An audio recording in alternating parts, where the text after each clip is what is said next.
el arca de la alianza. Antigua ciudad de Jerusalén.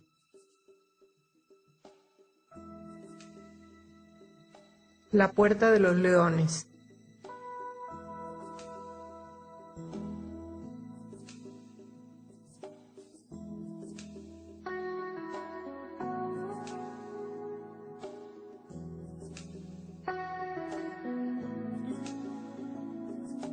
La cueva de Sedequías o canteras de Salomón.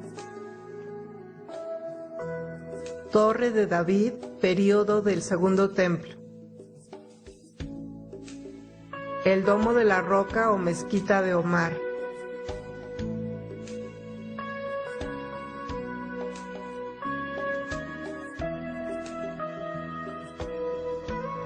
Muro occidental, período del Segundo Templo.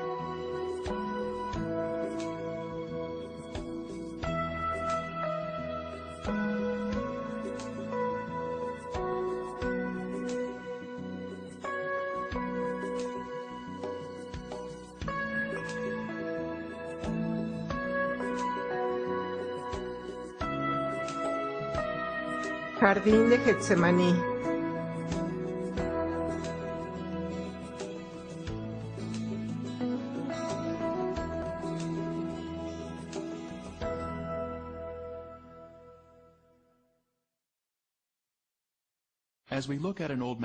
Al observar un mapa antiguo de Jerusalén, podemos ver la iglesia del Santo Sepulcro, situada bien adentro de las murallas de la ciudad.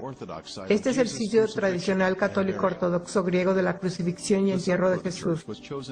El sitio para la iglesia fue elegido en el siglo IV por el emperador romano Constantino, autoproclamado psíquico por Helena, su madre, quien se sintió atraído por el lugar debido a que el templo de Venus estuvo ahí.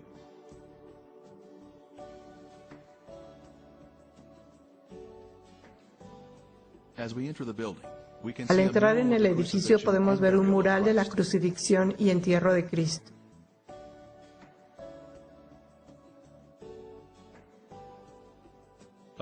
Al entrar en la rotonda podemos mirar hacia arriba para ver la cúpula con los rayos del sol en el techo.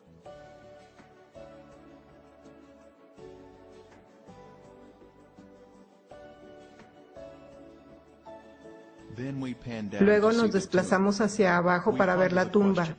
Nos preguntamos, ¿es esta la ubicación correcta de la crucifixión de Jesús y el entierro? ¿Este sitio coincide con el relato bíblico? A medida que caminamos hacia la salida, vemos la adoración de la piedra de la unción, donde algunos piensan que el cuerpo de Jesús fue preparado para el entierro. Desde la iglesia nos dirigimos en dirección norte hacia la puerta de Damasco. Estamos viajando a través de un bazar musulmán y es viernes, así que los musulmanes están fluyendo a la ciudad para la adoración. Nuestro destino es un lugar alternativo para el sitio de la crucifixión de Jesús, uno que está fuera de la ciudad.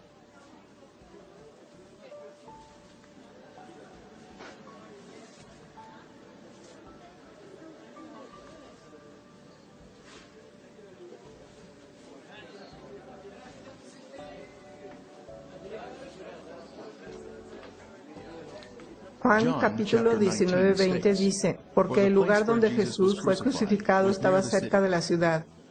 Esto nos dice que Él fue ejecutado fuera de las murallas de la ciudad.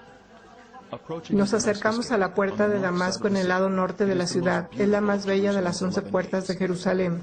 Estos muros se construyeron en el siglo XVI por el turco otomano Süleyman I.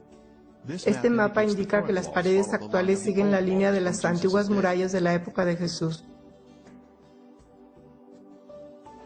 Continuando nuestro camino por la Puerta Grande, seguimos encontrando adoradores entrando en la ciudad.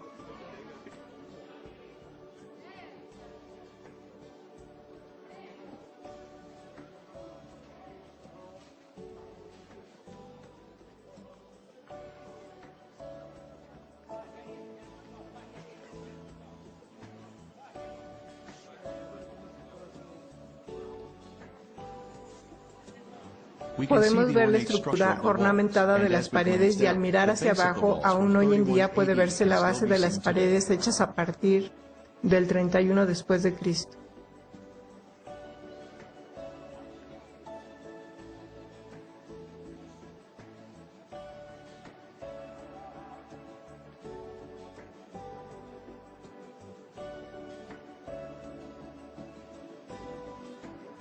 Desde allí nos dirigiremos al noreste a una corta distancia a la zona identificada como Gruta de Jeremías.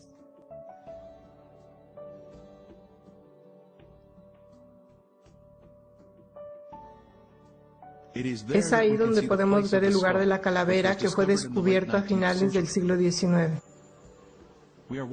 Estamos caminando solo una corta distancia al norte a lo largo de la calle Nablus.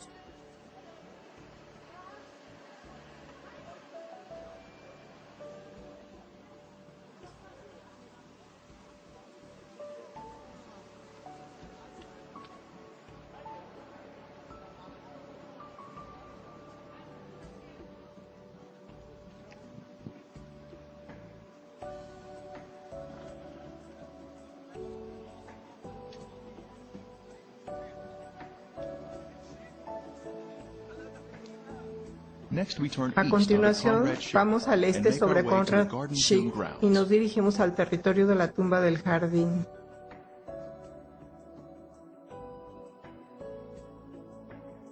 Y él, cargando su cruz, salió al lugar llamado de la calavera, y en hebreo Gólgota, y allí le crucificaron. Juan 19:17.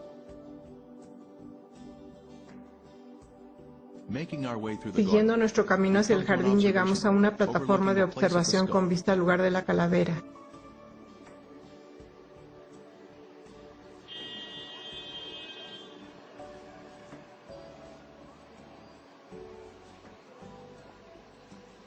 Podemos ver las dos cuencas de los ojos y la nariz.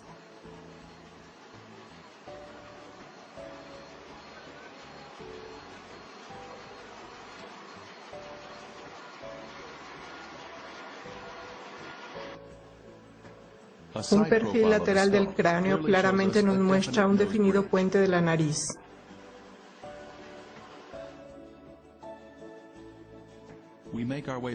Regresamos a la zona del jardín. Y en el lugar donde había sido crucificado había un huerto, y en el huerto un sepulcro nuevo, en el cual aún no había sido puesto ninguno. Juan 19:41. Hay evidencia de que esta área había sido un jardín en la época de Jesús. Aquí vemos este lagar antiguo, que es el tercero más grande en la zona de Jerusalén. Sin lugar a dudas, debe haber estado un viñedo en esta área. Otro elemento que indica que esta área era un jardín en los tiempos bíblicos es esta antigua cisterna de la época precristiana, capaz de contener 250,000 galones de agua. La profundidad de la cisterna es de 31 pies, su ancho de 29 pies y su longitud de 65 pies. Podemos tener una perspectiva del tamaño en esta foto tomada dentro de la cisterna. Ahora finalmente continuamos nuestro camino hacia la tumba del jardín, donde muchos invitados han llegado a este lugar especial.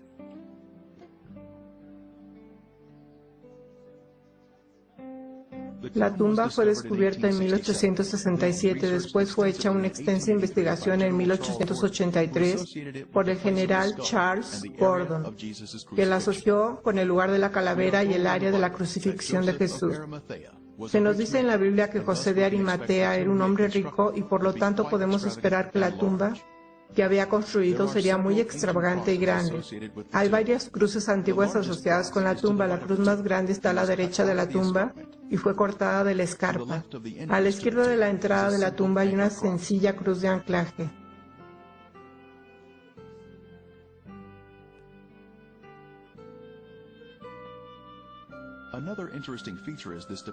Otra característica interesante es esta depresión que ha sido excavada en la base de la roca por los primeros cristianos para sentarse en la saliente de piedra y practicar la humildad del servicio o lavado de pies.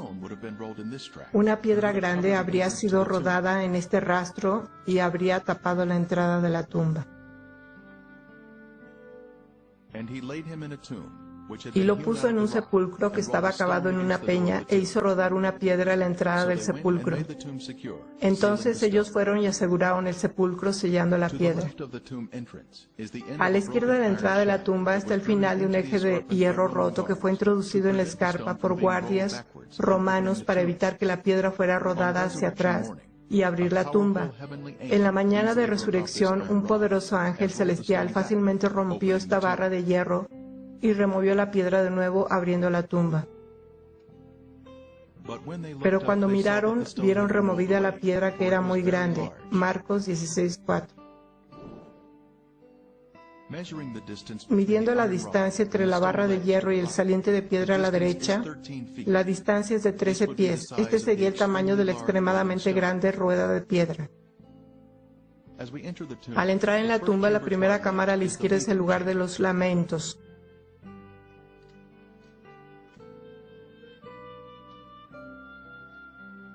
Al mirar a la derecha podemos ver una cripta que ha sido usada. La zona de los pies fue cortada, alargando el espacio para el entierro. Aquí es donde el Hijo de Dios descansó después de haber vivido una vida desinteresada y sin pecado para nosotros.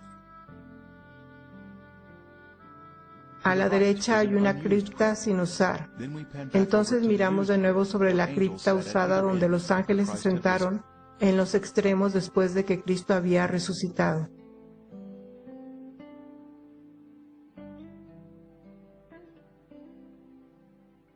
Jesús ha resucitado. Él es nuestro sustituto y redentor. Alabado sea el Señor. Y en el lugar donde había sido crucificado había un huerto, y en el huerto un sepulcro nuevo, en el cual aún no había sido puesto ninguno. Juan 19:41. Así que esto es lo que tenemos. El Gólgota, el lugar de la calavera a nuestra derecha, y la tumba del jardín a la izquierda. Y en medio tenemos el lugar de la crucifixión de Cristo. Jerusalén fue construido en el monte Moriah, descrito aquí en azul. Aquí es donde Dios pidió a Abraham que sacrificara a Isaac 2000 años antes de Cristo.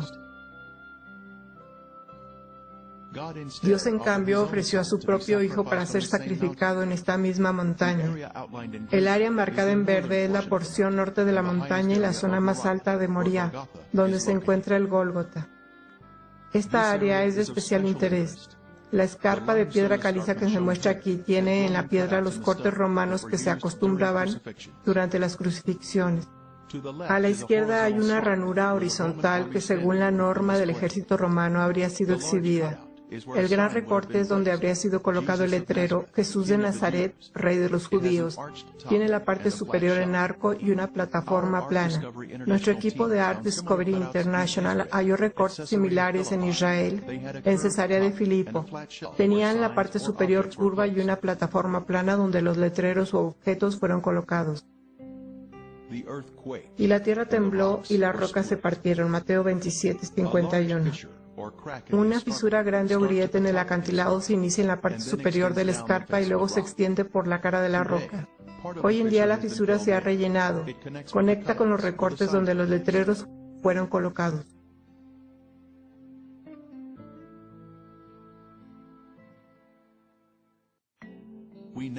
A continuación presentamos el material más importante del mundo, el descubrimiento del Arca de la Alianza y las pruebas que contiene.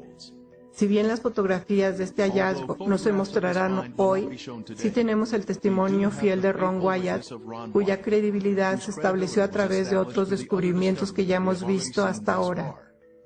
El Señor usó al señor Wyatt para encontrar los otros descubrimientos, por lo que podemos confiar en su testimonio con respecto a este. El más importante hallazgo en el tiempo señalado por Dios. Todos vamos a ver este increíble descubrimiento. Este es Ron Wyatt y el Arca de la Alianza.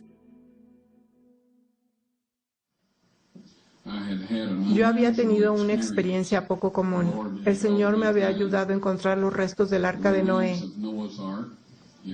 Él me ayudó a encontrar los restos de las partes de los carros de Egipto y las piezas de a caballo.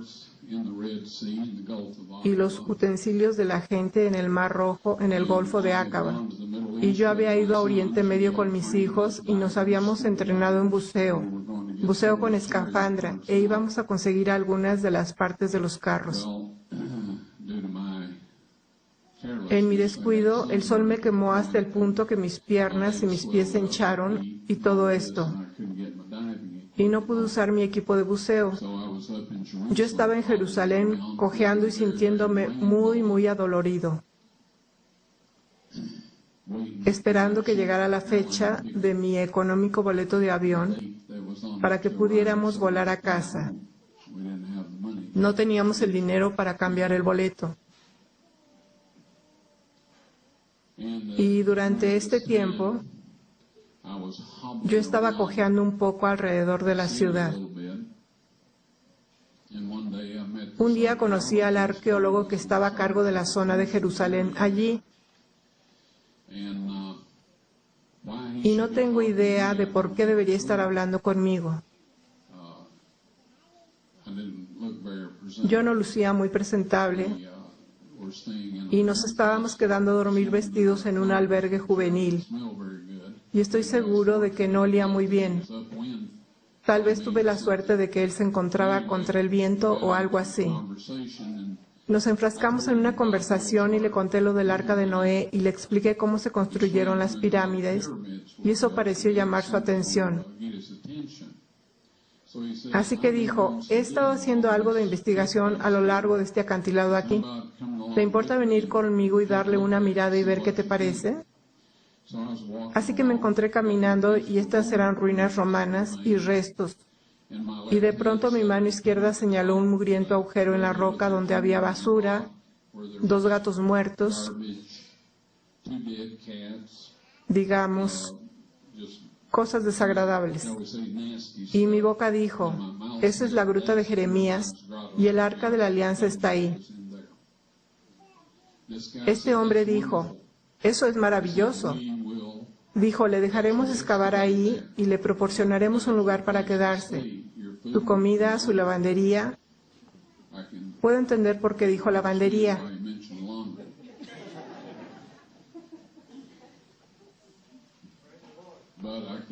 Pero yo no podía entender a una persona judía siendo tan generosa.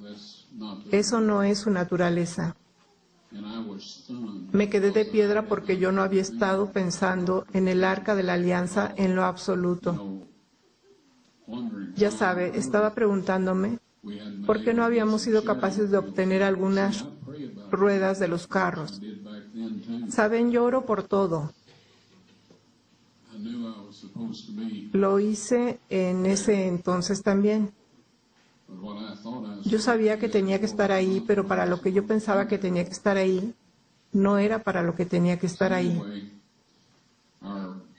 De todos modos, la fecha de nuestro boleto de avión finalmente llegó y fue la mañana siguiente, después que tuvimos esta conversación, o después que tuve la conversación con este hombre. Así que le dije: eso está muy bien, regresaré y haré eso. Ahora tenía que ir a casa y hacer algunos preparativos. Así que me fui a casa preguntándome por qué sería posible que el Arca de la Alianza estuviera en ese lugar. Leí en el capítulo 25 de Segunda de Reyes, donde dice que toda la ciudad estaba rodeada por un muro de asedio. Así me persuadí de que el Arca del Pacto estaba en ese lugar. Porque sabía que alguna fuerza sobrenatural había utilizado mi brazo y mi voz. Cuando sucedió por primera vez, no sabía cuál era esa fuerza. Y se nos instruye para juzgar a los espíritus, para ver si son de Dios.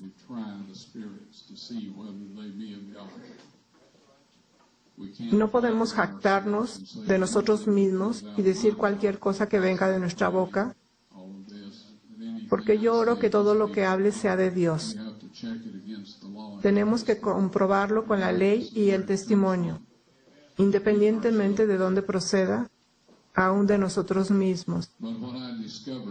Ahora bien, lo que descubrí cuando empecé a excavar hacia abajo esa pared del acantilado, en primer lugar descubrí los recortes en la pared del acantilado, donde se habían colocado los letreros: Jesús de Nazaret, Rey de los Judíos. Encontré los agujeros de la cruz en un lugar que no tenía idea que estarían y que era en la base de ese acantilado. Por supuesto, ahora que los encontramos, nos dimos cuenta que ahí estaba el camino público de los que iban y venían por ahí, el lugar ideal para una crucifixión. Tenía que ser, de lo contrario, los romanos probablemente no lo habrían elegido. Ron Wyatt trabajó durante muchos años en la excavación del Arca del Pacto. Llevó a cabo su trabajo bajo un permiso expedido por la Autoridad de Antigüedades de Israel, pero el permiso no se hizo público debido a la naturaleza y la sensibilidad de la obra. Algunos críticos han dicho que ni siquiera trabajó en los terrenos de la zona de la tumba del jardín, pero como usted puede ver aquí, su presencia estaba bien establecida. A veces habría mucha gente ayudando con la excavación sobre el suelo y por debajo. Reconocemos que el libro de los Macabeos en los Apócrifos no es un libro inspirado, pero puede tener alguna información histórica que podemos recoger. Aquí dice, ahí Jeremías encontró una caverna, metió en ella el arca, el toldo que la cubría y el altar del incienso, y luego tapó la entrada con piedras. Este lugar quedará secreto hasta que Dios tenga compasión de su pueblo disperso y lo reúna. Entonces el Señor mostrará de nuevo estos objetos. Segunda de Macabeos 2, del 5 al 8.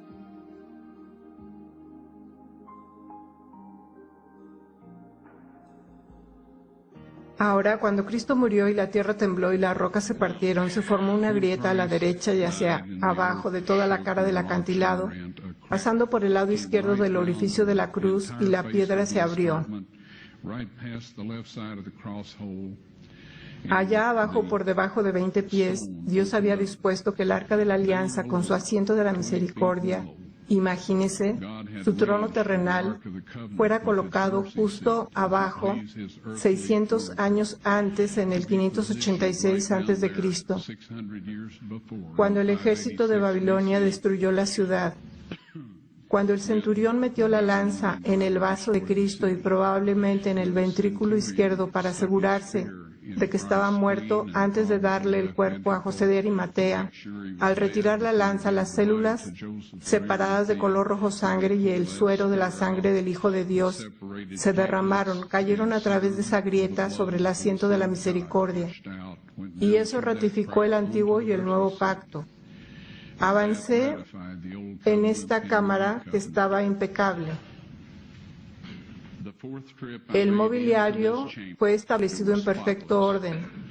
El Arca de la Alianza había sido colocada contra la pared, al final de la cueva. El final de la cueva era un hermoso cristal irradiando los colores del arco iris. Sé de la nueva era y de todos los que usan el arco iris. También lo hacen los homosexuales y otros, pero Dios lo usó por primera vez. Está alrededor de su trono y está alrededor de su trono terrenal. No hay velo en esta configuración, por lo tanto, es terrenal. Es el templo de Dios en la tierra o de su residencia donde una vez habitó. Cuando la encontré, había allí 4 jóvenes de pie y empecé a decir, ¿qué están haciendo aquí? Me quedé helado. No me podía mover, no podía respirar, no podía hacer nada. Uno de ellos dijo, somos los 4 ángeles que han estado cuidando el arca desde que Moisés puso las tablas de piedra en ella. Y me indicaron que preparara mi videocámara con el tripié y la dirigiera hacia el arca de la alianza. Y se acercaron y levantaron el propiciatorio. No sé qué tan pesado sea. Nunca he tratado de levantarlo, pero es de oro macizo. Y el ángel dijo, saca las tablas de piedra de allí. Dios quiere que todos puedan verlas. Yo las saqué. Pusieron el asiento de la misericordia de nuevo sobre el arca de la alianza. Yo retrocedí un poco y el ángel vino y tomó las tablas de piedra y las puso en una saliente de roca dentro de la cámara. Y luego me dio instrucciones para tomar una muestra de sangre del asiento de la misericordia y hacerla analizar, y yo hice todo lo que el ángel me dijo que hiciera. Siendo breve, la sangre seca es sangre muerta.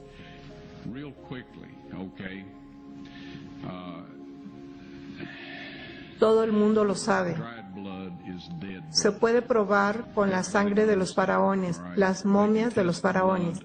Hay ciertas cosas que pueden hacer, pero no pueden obtener el número de cromosomas por cualquier método que yo conozco.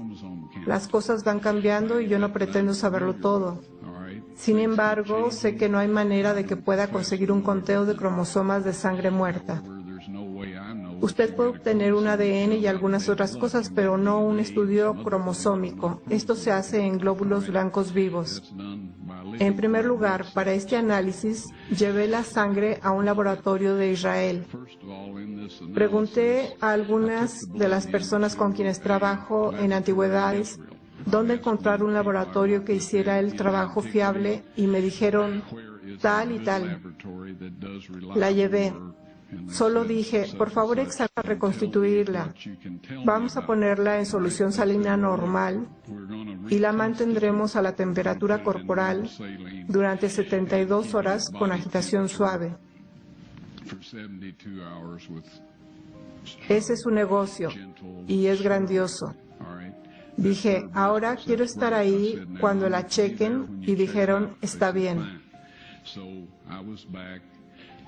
Así que yo estaba de vuelta, la checaron y dijeron, es sangre humana, podemos decir eso.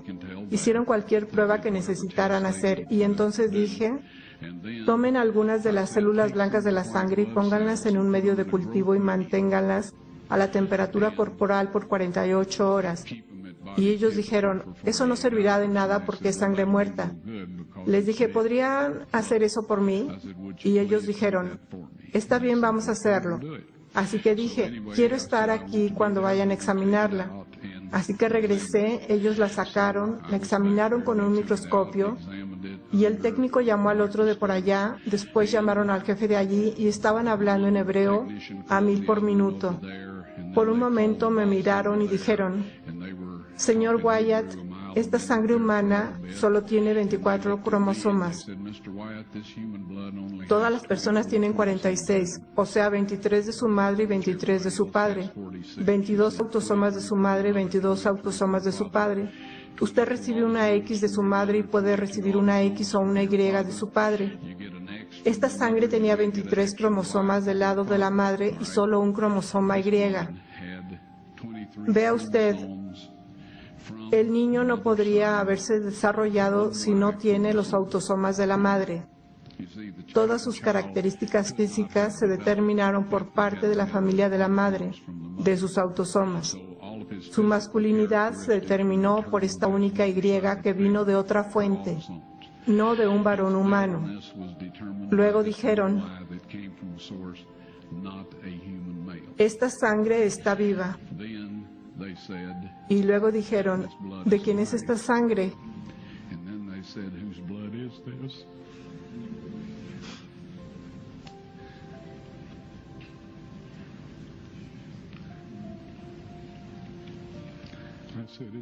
Les dije, esta es la sangre de su Mesías.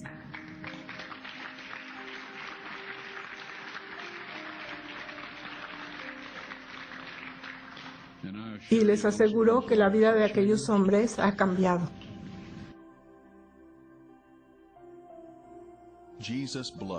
La sangre de Jesús brotó de su costado, una corriente carmesí sobre las rocas de abajo y sobre el propiciatorio del Arca del Pacto, ratificando el antiguo y el nuevo pacto.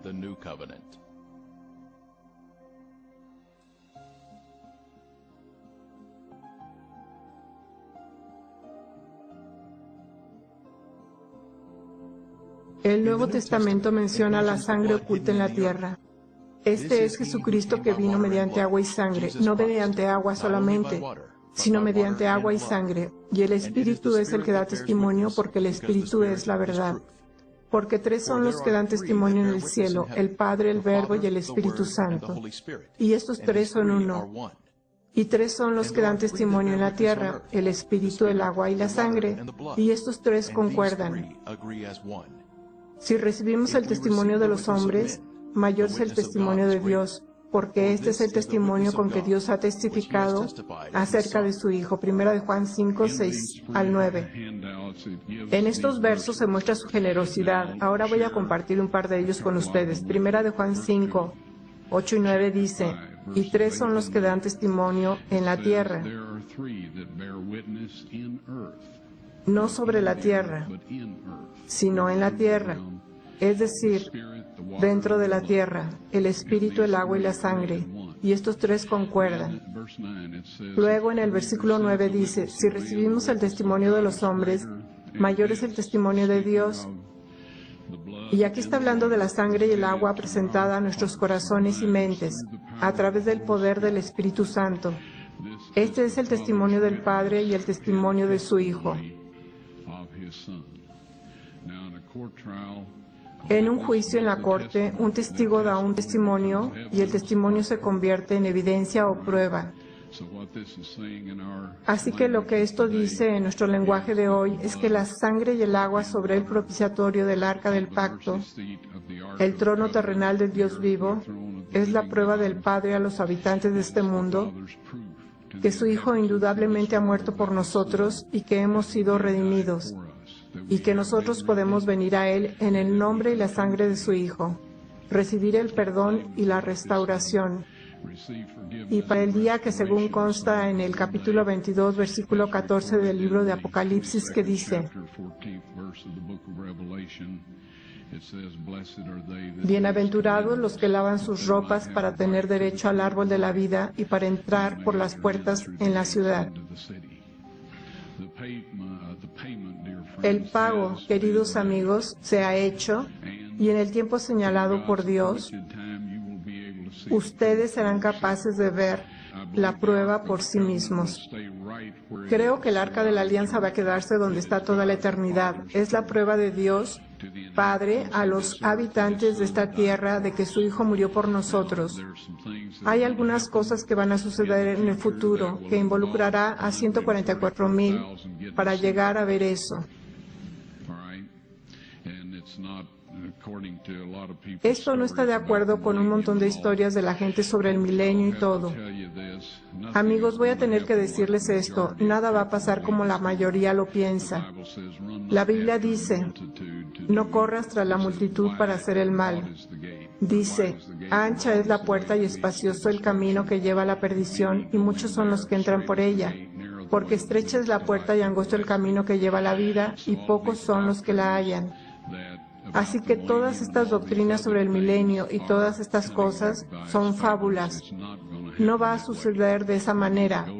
Tenemos que ir al Padre en el nombre y la sangre de su Hijo, pedir perdón y restauración a su semejanza. Lea la versión King James de la Biblia a menudo con entusiasmo y con oración. Y Dios les revelará lo que necesitan saber para estar listos. Pero no creo que únicamente salgan a la luz las tablas de piedra y el video.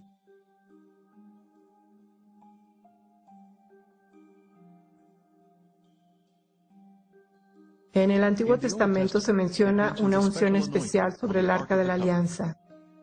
70 semanas están terminadas sobre tu pueblo y sobre tu santa ciudad para terminar la prevaricación y poner fin al pecado y expiar la iniquidad, para traer la justicia perdurable y sellar la visión y la profecía, y ungir al Santo de los Santos, Daniel 9:24.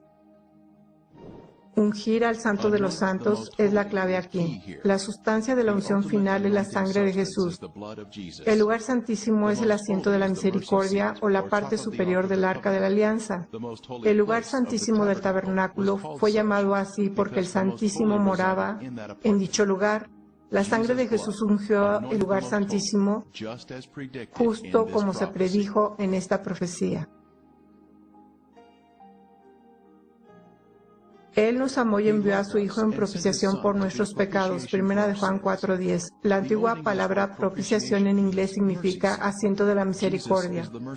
Jesús es esa propiciación. Por su sangre sobre el propiciatorio, hoy tenemos misericordia y perdón de pecados. Su vida sin pecado está representada por esa sangre sin pecado. Tenemos misericordia y perdón si violamos la ley y luego nos arrepentimos. Tomará luego de la sangre del becerro y la rociará con su dedo hacia el propiciatorio al lado oriental. Durante cientos de años, la sangre de toros y machos cabríos fue esparcida hacia el este, creando una vacante en el lado oeste del propiciatorio.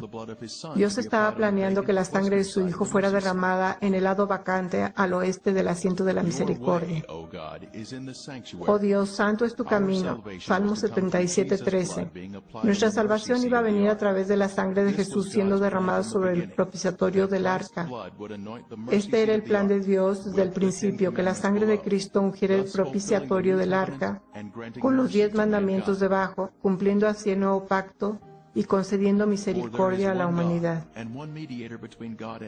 Porque hay un solo Dios y un solo mediador entre Dios y los hombres, Jesucristo hombre, el cual se dio a sí mismo en rescate por todos, de lo cual se dio testimonio a su debido tiempo. Primera de Timoteo 2, del 5 al 6. Este es un evento futuro en el que toda la humanidad verá la evidencia irrefutable de que Jesús es el Mesías, porque la vida de la carne en la sangre está, y yo os la he dado para hacer expiación sobre el altar por vuestras almas, y la misma sangre hará expiación por las personas. Levítico 17:11. La sangre de Jesús tenía que ser derramada sobre el arca para expiar nuestros pecados. Su vida sin pecado estaba en la sangre y pagó por nuestros pecados cuando se derramó sobre el propiciatorio. El asiento de la misericordia tiene una moldura con una campana, lo que significa la vida, y una granada significando la resurrección. Esto representa a Jesús, nuestra vida y resurrección. Uno de los objetos que el Señor Wyatt entregó a las autoridades de antigüedades de Israel es esta granada de marfil. Cuenta con una inscripción alrededor de su desnivel diciendo: Santidad a los sacerdotes, pertenecientes al templo del Señor Yahweh. Este es el único objeto de conocimiento público del primer templo, el templo de Salomón. Se ofrece en un sello israelí junto a una imagen del templo de Salomón. La granada de marfil se exhibe hoy en el Museo de Israel bajo custodia segura. Como cordero fue llevado al matadero, Isaías 53:7. Mas él herido fue por nuestras rebeliones, molido por nuestros pecados, Isaías 53:5. Pero estando ya presente Cristo sumo sacerdote, Hebreos 9:11, Jesús bajó y rescató al hombre del pozo del pecado. Jesús demostró que la ley puede mantenerse a través de una conexión con el Padre Celestial. Así que, sí, las tablas de piedra están fuera del arca de la alianza, están en esta cámara y en este borde hasta donde yo sé. Pero cuando Dios esté listo para que esto sea mostrado al mundo, el ángel me dijo que sería después de que la ley de la marca de la bestia sea impuesta. ¿Entiende eso? Si usted guarda la ley de Dios, tiene el sello de Dios. Si guarda la ley del hombre, y esto pasará pronto, es que si usted se niega a guardar esa ley, no podrá comprar o vender. Para que usted guarde esa ley requiere romper con la ley de Dios y tener la marca de la bestia. Pueden conocerla mejor y solo adentrarse en ella, y luego la tendrán en su mano. Grandes desastres cubrirán la tierra, que llegarán en tiempo de angustia, y la marca de la bestia. Apocalipsis 13, del 13 al 18.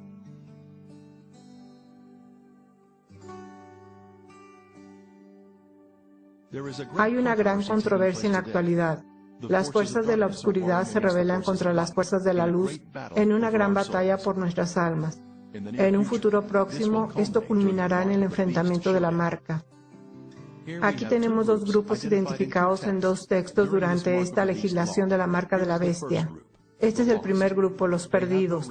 No tienen reposo de día ni de noche los que adoran a la bestia y a su imagen, ni nadie que reciba la marca de su nombre. Estas personas han recibido la marca de la bestia. El siguiente grupo son los salvados. Aquí está la paciencia de los santos, los que guardan los mandamientos de Dios y la fe de Jesús. Los salvados están obedeciendo los 10 mandamientos durante la legislación de la marca de la bestia. A través de la fe de Jesús, se ha negado a seguir la ley de la bestia y su gobierno, que va en contra de los 10 mandamientos. Ellos han permitido que el Espíritu Santo sea a cargo de sus vidas para que puedan convertirse en los vencedores y obedientes a la ley de Dios.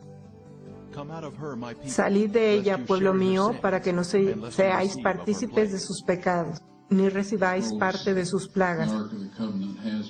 Amigos, el arca de la alianza ha sido hallada, las tablas de piedra están disponibles. Cuando Dios esté listo, serán mostradas a los habitantes de esta tierra y cada uno de ellos conocerá lo que Dios requiere de ellos.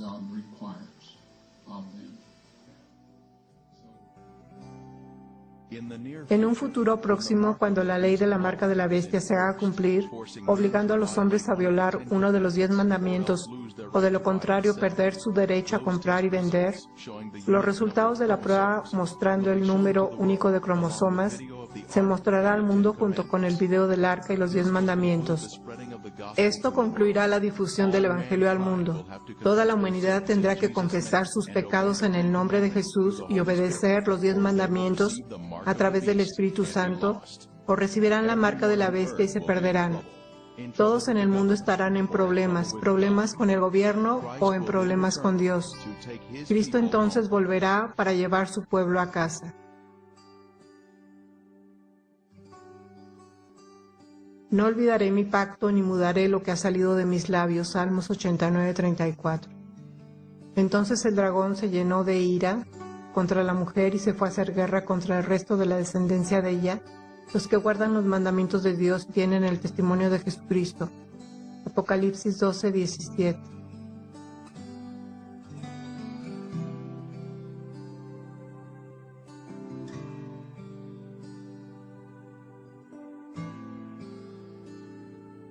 Si me amáis, guardad mis mandamientos. Juan 14:15.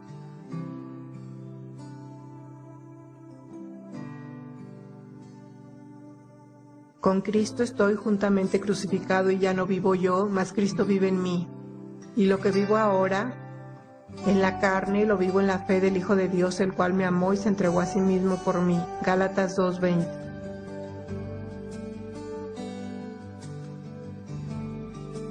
Orad pues que vuestra huida no sea en invierno ni en día de reposo, porque habrá entonces gran tribulación, cual no la ha habido desde el principio del mundo hasta ahora, ni la habrá. Mateo 24:20-21. Porque como el relámpago que sale del oriente y se muestra hasta el occidente, así será también la venida del Hijo del Hombre. Mateo 24:27.